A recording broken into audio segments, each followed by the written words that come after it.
welcome to today's lecture. So today we will continue looking at the methods of idea selection. So we know that we have till this point come up with a plethora of ideas, but having them is one thing, but also making them into a usable solution is another. So to do that, we have to now select the most feasible idea that would actually be a useful addition once it is introduced. So we can see here some of the ideas that we look at. So we have briefly also seen a few of them, but we will see them with a few more examples for better understanding. So we have dot voting, weighted scoring matrix, which is quite similar to concept selection matrix. We will see how these two are different. How now wow matrix, SWOT analysis, and six thinking hats. So dot matrix is a very effective tool which can help prioritize or indicate the value of several small items very quickly. And when there is a small set of items that we don't want to apply very complex techniques to in order to make a decision, then the dot voting is a very handy way of coming up with that decision. So how do we use this dot voting method? So here we can see that we categorize our ideas, all the ideas for the same problem. We display our ideas to the team. So we can see option 1, option 2, all these options are there, and these are on sticky notes, but they can also be in another form if the team prefers, and all of them should be given the equal preference. And then we give the participants who are going to give the votes 3 4 of these dots. Again, it depends on the number of features that we are wanting to vote in these options, because we may have certain, like we can see here on the screen on the left side, we have feasibility, visual balance, ergonomics. So we will give them 3 of each of these dots for each of these colors, and the participants will give their vote by putting the dot on the options. We can see that here on the options there are some dots already, so different colored dots by different participants. And if the dots are not there, then one can also use different colored markers to put a mark. So in the traditional dot voting method, generally the same colored dot is used, but of course sometimes it is difficult to distinguish what the dot is there for, which features are more in this particular option than the other. So there these colorful dots come very important, because they add that nuance to the whole exercise, wherein we have a separate one for learnability, another color for manufacturability. So it also tells us on one glance that which of option out of all the ones in front of us is more practical to be implemented and what will be more feasible. Now next is this weighted scoring matrix. So decision making is something that we all have to do every day. So whether to have tea or coffee, whether to take this route to reach the department or the other route.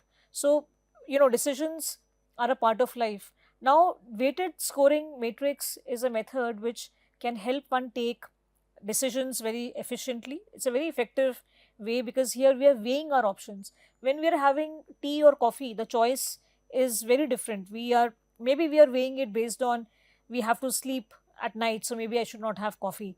But that will be a very sort of a subjective, but it's going to be a subjective comparison. Or if I want to take this route compared to that other route, so it will depend on maybe other features, like there are many fruit trees or flower trees. So again, it is based on experience.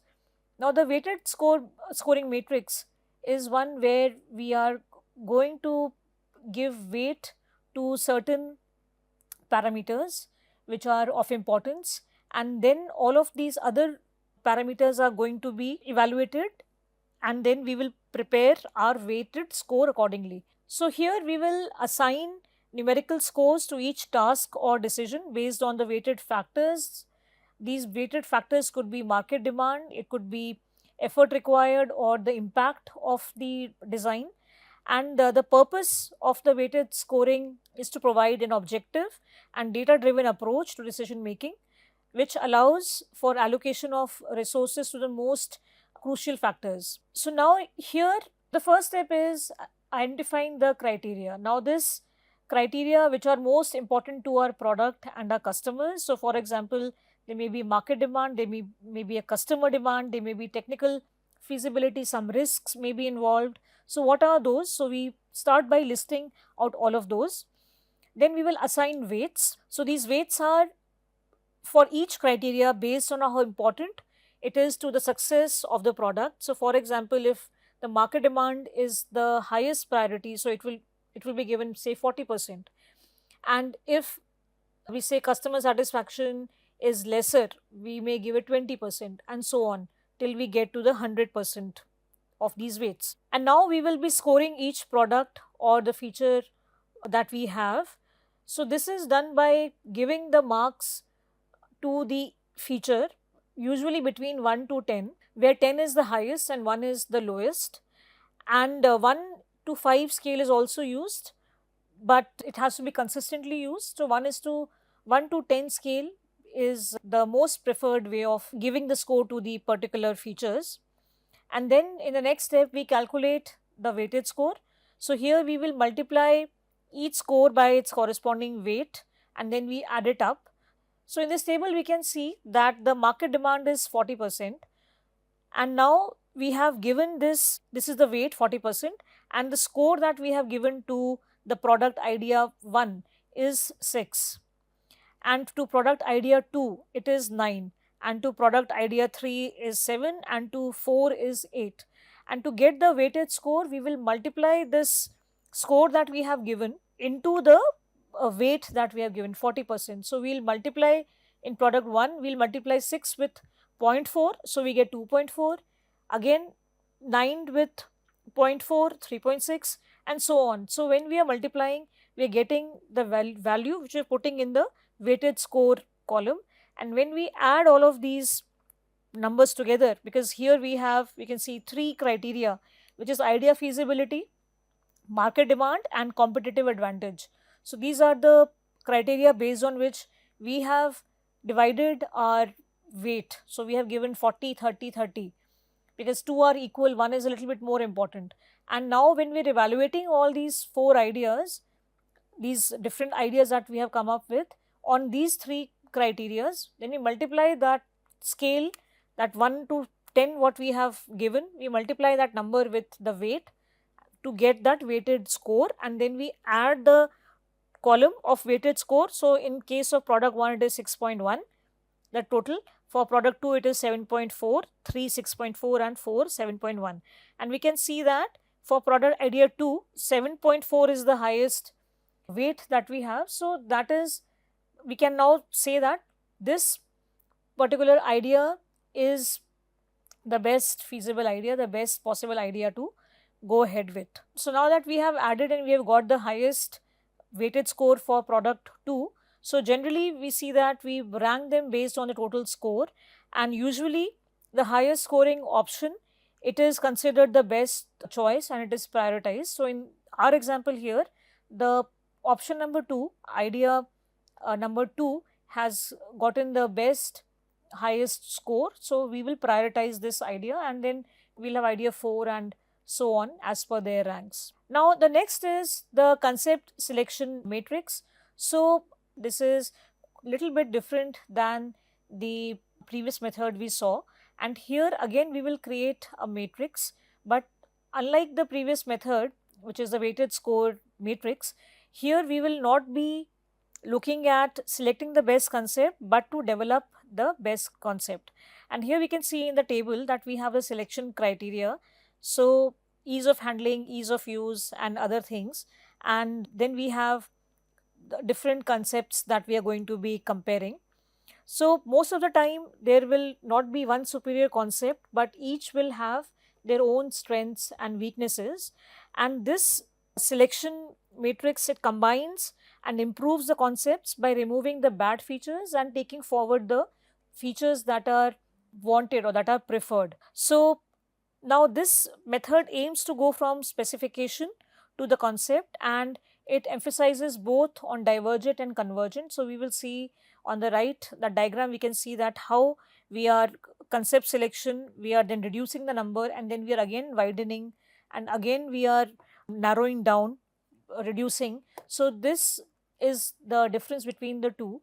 And now how we go about it is, we can see that when we are comparing the, say for example, ease of handling, now there is a key that is to be used here. So if it is the same as the other, so in that case, because we are comparing here, so if it's the same, then we will give it the number 0. If it is better, we will give a plus, and if it is worse, then we will subtract. So we are essentially going to add 1 if it is plus, or if it's subtract, then we'll subtract from total that we have calculated so far. So we can see here, if we take this example in the column A, so ease of handling is 0, ease of use is 0.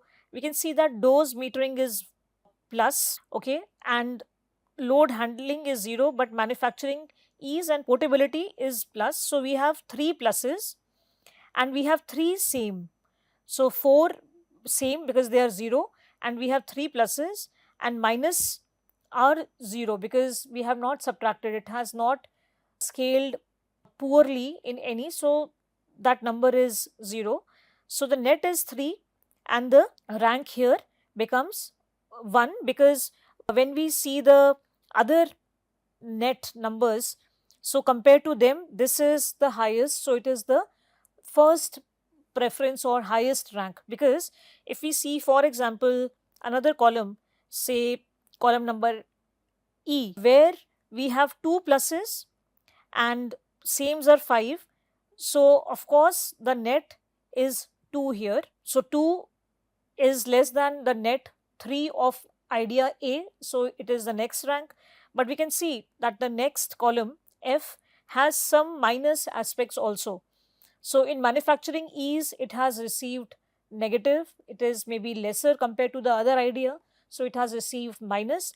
What it does is, and also in portability it's minus, and also ease of handling, so it has 3 minuses, but because it has also some aspects which are same, so they are sames are also 2 and pluses are also 2 and minuses are 3. So when the calculation is done, which is the out of plus 2 we subtract the minus, which is 3, we get minus 1, so it is gone into negative. So the rank goes down. So we can see that when we are comparing this, all these ideas with these particular criteria, and then giving them these marks compared to the feature that we are comparing them with, so then we will rank them, and again as the weighted matrix, we are again giving them these ranks. So the first one, which is option A here, which has the rank 1, is probably the most suitable idea to take forward in our design process. So this is how we use the concept selection matrix. So here we can see the key which I was talking about, that we use the number 0, we do not add or subtract anything. If it is the same, if it is better than the previous, then we add 1, and if it is poorer, then we subtract 1 from it. Now next is our how, now, wow matrix. So we have been discussing in the past few lectures also that when we are in the idea generation stage, that how we promote this out of the box thinking, that how we don't want to go with what is already there, but we want to include our creativity and come up with something which has not been thought of earlier, and look at, all of these are lateral thinking process and other things we involve. But when it comes to the idea selection, we have seen that we generally go with the idea that has the most potential, which is the most practical. So now this here is one such method of decision making, which is also out of the box method, which is a little different from the others that we have seen so far, where a lot more practicality is involved. So now this is, here we can see it has two axes. On the x-axis we have originality, on the y-axis we have feasibility, and there are 4 quadrants. So we have now, wow, and how. So the now in the blue color, it is the normal features which are easy to have. The green one wow, which will add a wow factor to the product, and they are innovative and they will add an extra, value to the product, and how they are more futuristic, they have breakthrough features, and they may not be very much possible to implement due to some technology constraints or some other feasibility issues. So how we start working or using this particular matrix for our purposes, that we draw this matrix, and then we will label these quadrants like it has been shown here with the color blue, green and yellow, and we will now assign our ideas, we'll put our ideas in these quadrants. So the blue quadrant is the one where it is generally the low hanging fruit, which are very easy to pluck, which are easy to implement. The green are maybe a little bit difficult, but they will add value, and the yellow are the most probably challenging ones to add, but they of course have a very significant value to add to the idea. So when we have got the ideas that have emerged from the creative stage of idea generation, so now we will put those ideas around the room, maybe on large chart papers or on the wall, so that the team member can come and vote them. And now the team members will be given these stickers of these colors, blue, green and yellow, so that they can, say whether this idea is falling in the blue category or green or yellow. And then we will be totaling all of these dots, and that will tell us whether this particular product which has gotten the highest amount of votes, whether how much can we take it forward. So but for example, if the dots in the case of blue and green are equal, one product gets equal number of dots, then we will go for the blue idea, because of course it is more easy to implement. When it comes to green and yellow, we'll go for green if both are equal. But of course, when we are looking at implementing the green, then we should also look at implementing the ideas that are in the blue, because they are the low hanging fruits and they are probably very easy to implement. The yellow ones are the most difficult or very much close to impossible to implement, because like I said, there may be a lot of challenges around technology development or some other issues that we cannot take care of right now, but of course we can keep them in our bucket to be used later on as and when that technology becomes available to us. So SWOT analysis we have discussed earlier also, which stands for strength, weaknesses, opportunities and threats, and this is a very easy method and also very useful method. One can do their own SWOT analysis. So as a student, one can do their own SWOT analysis and see that what are my strengths, what are my weaknesses. So that tells one that where can one improve, where so that they can excel. Now strength and weaknesses are some things that one can take care of ourselves, but threats and opportunities are usually in the outside environment. So we cannot control those threats and opportunities, but we can use those opportunities for our favor, and we can turn those threats into opportunities. But weaknesses and strength. So for example, if I want to go and study in Japan, but my weakness may be that I do not know Japanese, and if a lot of coursework is done in Japanese, then how will I follow it? So then we can do this for ourselves, and we can do this for the ideas that we are coming up with as well.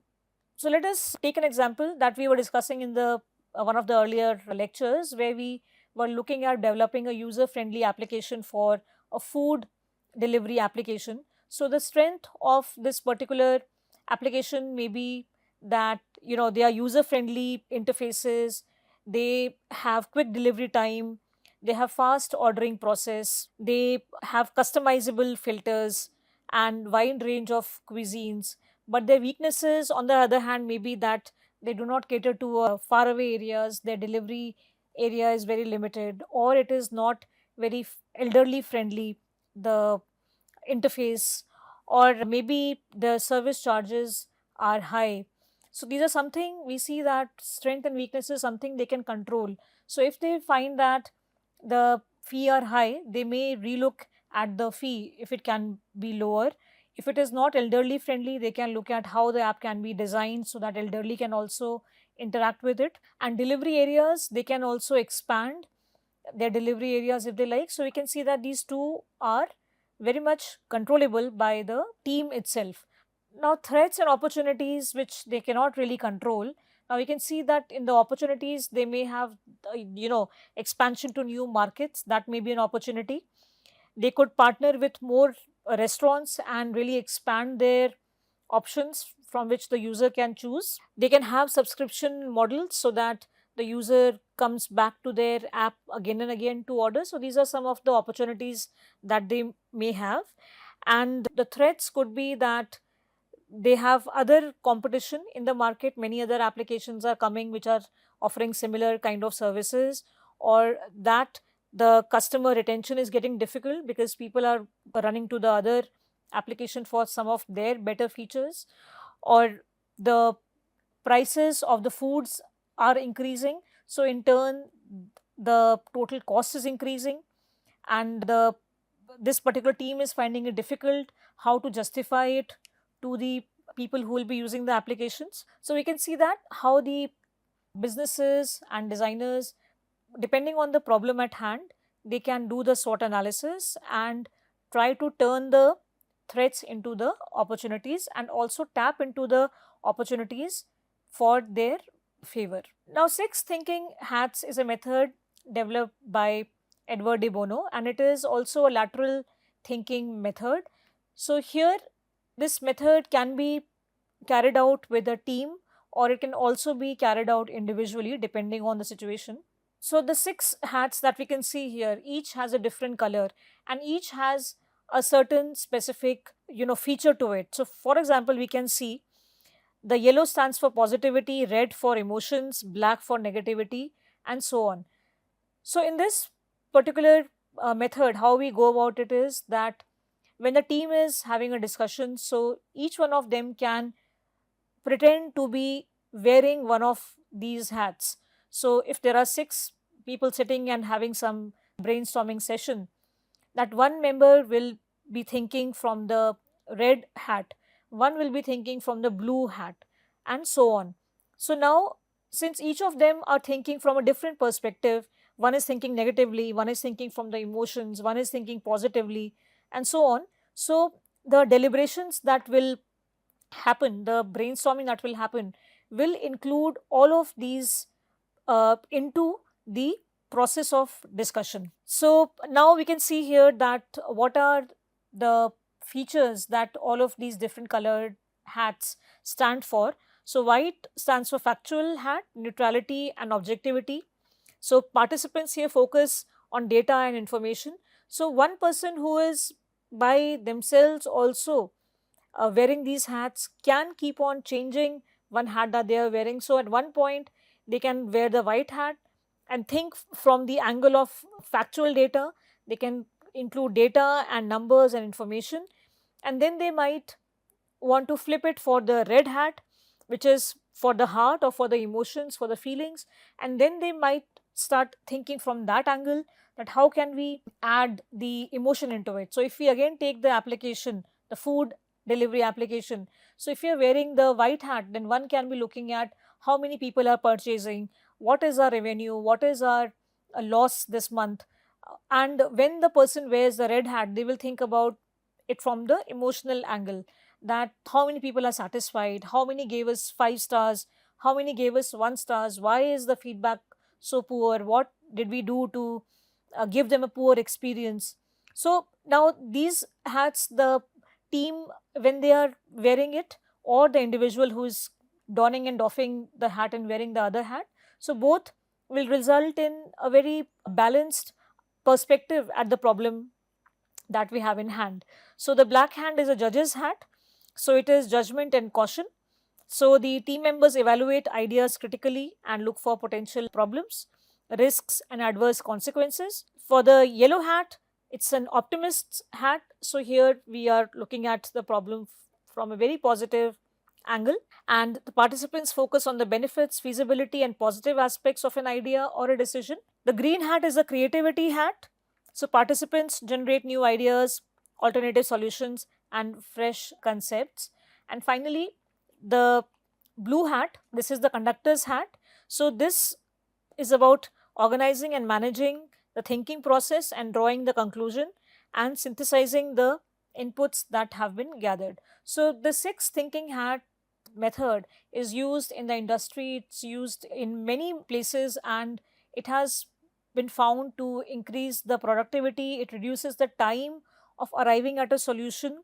So this has seen a lot of improvement in the management as well of the company. So six hat method can be used in many different ways as well.